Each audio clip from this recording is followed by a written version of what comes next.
الحمد للہ رب العالمین والعاقبۃ للمتقین والصلاة والسلام علی اشرف الانبیاء والمرسلین وعن ابی ہریرۃ رضی اللہ تعالی عنہ قال قال رسول اللہ صلی اللہ علیہ وآلہ وسلم اذا اشتد الحر فابردوا بالصلاة فإن شدۃ الحر من فیح جہنم متفق علیہ۔ صحیح بخاری اور صحیح مسلم کی روایت ہے۔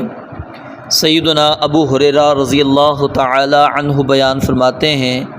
قال رسول اللہ صلی اللہ علیہ وآلہ وسلم کہ رسول مکرم صلی اللہ علیہ وآلہ وسلم نے ارشاد فرمایا،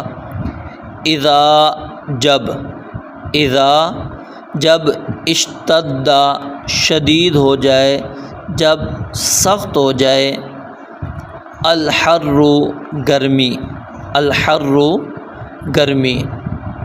فابردوا پس تم ٹھنڈا کرو، بالصلاۃ نماز کو، فإن پس بے شک شدت الحر گرمی کی شدت من فیح جہنم جہنم کی بھاپ سے ہے، متفق علیہ، اس کو بخاری اور مسلم نے روایت کیا ہے۔ اس حدیث مبارکہ کے اندر جو مسئلہ بیان ہوا ہے وہ نماز ظہر کے متعلق مسئلہ بیان ہوا ہے۔ آپ نے پیچھے پڑھا تھا کہ عشاء کی نماز کے علاوہ باقی نمازیں اول وقت کے اندر پڑھنا یہ افضل ہیں، اور نبی علیہ الصلاۃ والسلام نے افضل ترین اعمال کے اندر اسی چیز کو بیان فرمایا ہے، الصلاۃ لوقتها، کہ نماز کو اس کے مقررہ وقت کے اوپر ادا کیا جائے، اور پیچھے دلائل وغیرہ بھی آپ نے کچھ سن لیے تھے۔ تو یہاں پر ایک خاص اجازت دی جا رہی ہے، اور وہ اجازت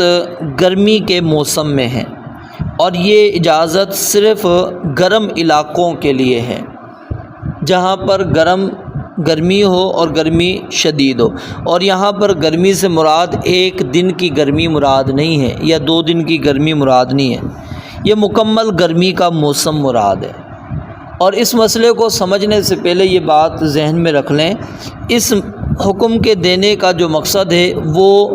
نماز کے اندر خشوع اور خضوع کو پیدا کرنا مقصود ہے، اور نمبر 2 لوگوں کے لیے آسانی ہے، لوگوں کے لیے آسانی مقصود ہے، ان کو مشقت اور تکلیف سے بچانا مقصود ہے،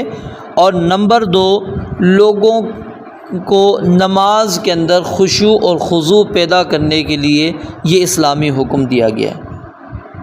اب جب ان 2 چیزوں کو ہم مد نظر رکھیں گے تو مسئلہ ہمیں آسانی کے ساتھ یہ سمجھ میں آ جائے گا، کیونکہ کچھ لوگ اختلاف کرتے ہیں اور یہ بات کرتے ہیں، اعتراض کرتے ہیں کہ اس حدیث مبارکہ کے اوپر ہمیں عمل کرتے ہوئے کہیں پر بھی دکھائی نہیں دیتا، چاہے وہ کسی بھی مسلک کے ساتھ تعلق رکھنے والے ہوں، ان کی جو روٹین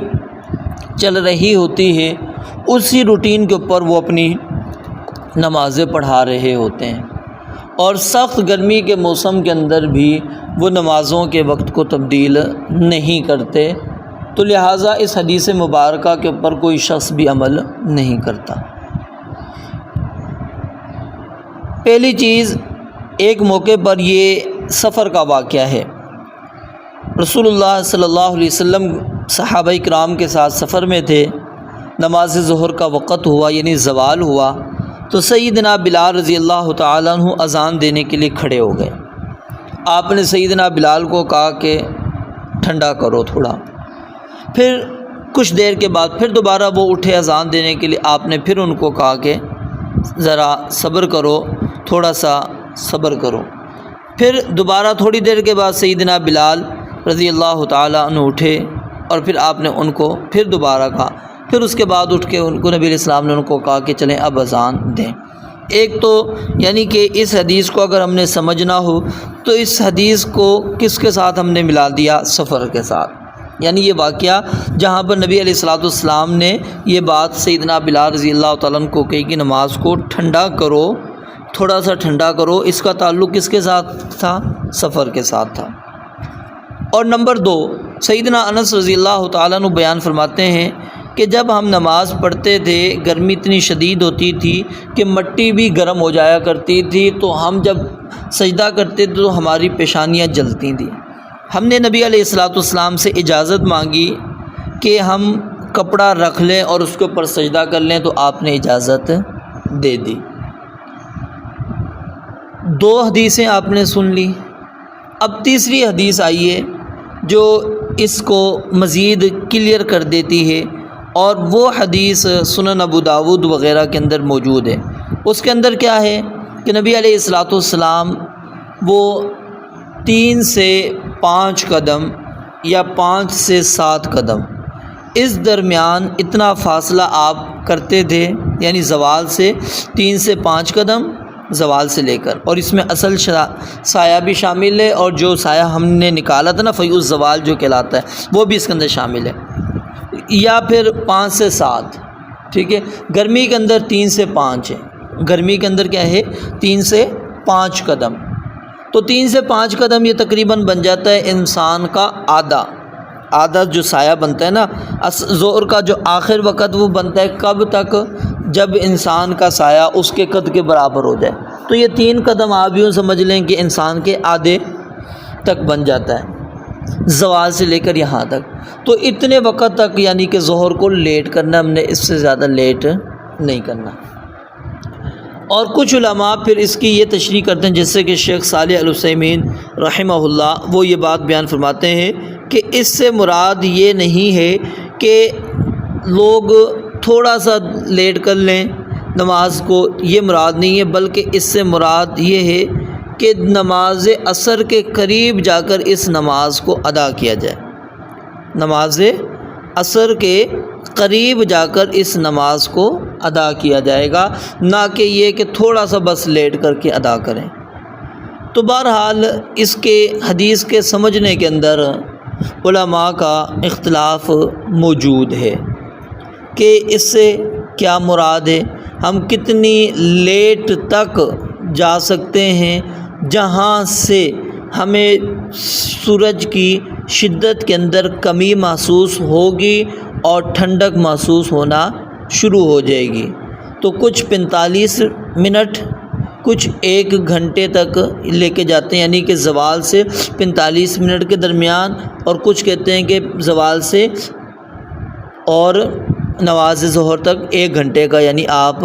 فاصلہ کریں۔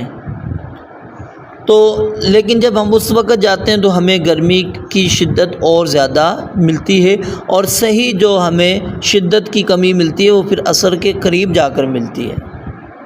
تو بہرحال ہم اس حدیث کو سفر کے اندر بھی تسلیم کریں گے اور حضر کے اندر بھی ہے، لیکن وہ جو 2 علتیں میں نے آپ کے سامنے بیان کی، اگر لوگوں کو آپ باقی جس روٹین سے آپ پہلے وقت کے اندر ہی نماز پڑھ رہے ہیں اس کے اندر ان کو کوئی تکلیف نہیں ہو رہی گرمی کی شدت کے اندر نماز پڑھنے میں، تو آپ اس وقت میں پڑھا سکتے ہیں نماز، کوئی مسئلہ نہیں ہے۔ لیکن اگر ان کو تکلیف ہوتی ہے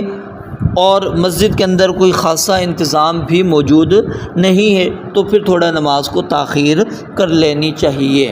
اور نمبر 2، مسجد کے اندر ایسے انتظام انسان کو کرنے چاہیے جس کے اندر نماز کے خشوع خضوع کو برقرار رکھا جا سکے، اور آج الحمدللہ مساجد کے اندر جو ہیں موجود ہوتے ہیں پنکھے شنکھے، تو آپ کمروں کے اندر ہم نماز یعنی پڑھ رہے ہوتے ہیں اور ساتھ میں پھر پنکھے بھی چل رہے ہوتے ہیں، تو اتنی وہ شدت محسوس نہیں ہو رہی ہوتی، صرف سفر کی شدت تھوڑی سی ہوتی ہے۔ تو بہرحال اس کے اندر حکم موجود ہے، اگر کوئی بندہ یہ تاخیر کرنا چاہے تو اس کی اجازت موجود ہے، اور یہ خود نہیں کرنا، یہ آپس میں اتفاق کے ساتھ ہوگا۔ یہ نہیں ہے کہ میں اپنی طور پر میں کہوں کہ جی گرمی شدید ہے لہٰذا مسجدوں میں تو 1 بجے نماز ہو رہی ہے، میں تو 3 بجے جا کے پڑھوں گا، 3:30 پہ پڑھوں گا، نہیں، آپ نے مسلمانوں کے ساتھ ہی چلنا ہے۔ ہاں اگر آپس میں اتفاق کے ساتھ گرمی کی شدت کو ملحوظ رکھتے ہوئے نماز کا وقت اگر وہ تبدیل کر دیا گیا، تھوڑا تاخیر کر دیا گیا ہے، تو اس کے اندر یعنی ظہر کے اندر اس چیز کی اجازت موجود ہے۔ تو نبی علیہ السلام نے فرمایا اذا اشتد الحر، جب گرمی شدید ہو، سخت ہو جائے، فابردوا بالصلاة، تو تم اس کو ٹھنڈا کرو نماز کے ساتھ، یعنی ٹھنڈی کر کے نماز ادا کرو۔ اور پھر آپ نے فرمایا فإن شدت الحر من فیح جہنم، کیونکہ یہ جو گرمی کی شدت ہوتی ہے جہنم کی بھاپ سے ہے۔ نبی علیہ السلام نے فرمایا کہ جہنم جو ہے وہ اس نے اللہ تعالیٰ سے شکایت کی کہ میرا بعض حصہ بعض کو کھا رہا ہے، تو اللہ تعالیٰ نے کہا کیا چاہتی ہو؟ کہا کہ میں 2 سانس لینا چاہتی ہوں۔ اللہ رب العالمین نے اجازت دے دی، ایک سانس وہ گرمی کے اندر لیتی ہے اور ایک سانس وہ سردی میں لیتی ہے۔ جب گرمی میں سانس لیتی ہے تو شدت ہو جاتی ہے گرمی کی، اور یہ جو گرمی کی شدت ہے یہ اسی کی وجہ سے ہوتی ہے۔ اور اسی طرح جب سردی میں سانس لیتی ہے تو پھر کیا ہے، سخت قسم کی سردی ہو جاتی ہے۔ تو یہ اصل میں کیا ہے، جہنم کے سانس میں سے ہے۔ اور یہاں پر آپ نے یہی بات بیان فرمائی کہ من فیح جہنم، کہ یہ اس کی کیا ہے، حرارت میں سے ہے اور اس کے بھاپ میں سے ہے، جو جہنم نے لیا ہے، سانس لیا ہے، اس سے یہ موجود ہے۔ اب کچھ لوگ کیا ہیں، وہ تو جہنم کا انکار کر دیتے ہیں، جہنم کو ہی تسلیم نہیں کرتے، حالانکہ قرآن کریم کی کئی آیات اور احادیث جہنم کے ثبوت کے اوپر دلیلیں موجود ہیں۔ اعدت للکافرین، کہ جہنم یہ واتقوا النار التی اعدت للکافرین، کہ اس آگ سے ڈر جاؤ جو اللہ تعالیٰ نے جہنم تیار کی ہے، آگ تیار کی ہے کافروں کے لیے۔ اور اسی طرح نبی علیہ السلام جب نماز کسوف ادا کر رہے تھے، اس وقت آپ نے فرمایا کہ مجھ پر آگ کو پیش کیا گیا، آپ نے اس کو اپنی آنکھوں سے دیکھا، اور اس کے اندر عذاب جو لوگوں کو دیا جا رہا تھا وہ آپ علیہ السلام نے دیکھا۔ اب پھر سوال یہ پیدا ہوتا ہے کہ جہنم ہے تو چلو مان لیتے ہیں، اور بھی بہت سارے مطلب دلائل موجود ہیں، والجنت حق والنار حق، ٹھیک ہے، تو جنت بھی حق ہے، جہنم بھی حق ہے۔ اب اگر کوئی بندہ کہتا ہے کہ جہنم ہے کہاں پر، تو جہنم جو ہے وہ زمین کے نچلے طبقے کے اندر موجود ہے، اسفل سافلین کے اندر موجود ہے، کیونکہ اللہ رب العالمین کیا ہے، جو کفار ہیں ان کی روحوں کو کس میں لکھ دیا جاتا ہے، سجین کے اندر، جو اسفل سافلین کے اندر موجود ہے، 7ویں درجے کے اندر، یعنی زمین کے جو 7واں طبقہ ہے وہاں پر یہ موجود ہے۔ تو اب کوئی بندہ کہے کہ ہم نے تو آج تک مشاہدہ نہیں کیا، ہمیں تو کبھی بھی نظر نہیں آیا، ہم نے گڑھا کھودا ہے، کبھی بھی زمین سے نیچے ہمیں آگ نظر نہیں آئی اتنی نیچے تک بھی، تو بات یہ ہے کہ اگر ہماری آنکھوں میں یہ چیزیں نہیں آ رہی تو ہمیں غیب پر ایمان لے کر آنا چاہیے۔ جنت حق ہے اور جہنم بھی حق ہے، اور اسی طرح جہنم سانس لیتی ہے، اس چیز کو بھی ہمیں تسلیم کرنا چاہیے، ماننا چاہیے، ہمیں کسی قسم کی اس کے اندر شک نہیں کرنا چاہیے۔ تو بہرحال مسئلہ کیا ثابت ہوا کہ گرمی کی شدت کے اندر نماز ظہر اگر آپ تھوڑا تاخیر کر کے ادا کر رہے ہیں تو اس کا جواز موجود ہے، آپ نماز ظہر کو تاخیر کے ساتھ ادا کر سکتے ہیں۔ رب العالمین سے دعا ہے اللہ تعالیٰ سمجھنے عمل کرنے کی توفیق عطا فرمائے۔ وآخر دعوانا الحمد للہ رب العالمین۔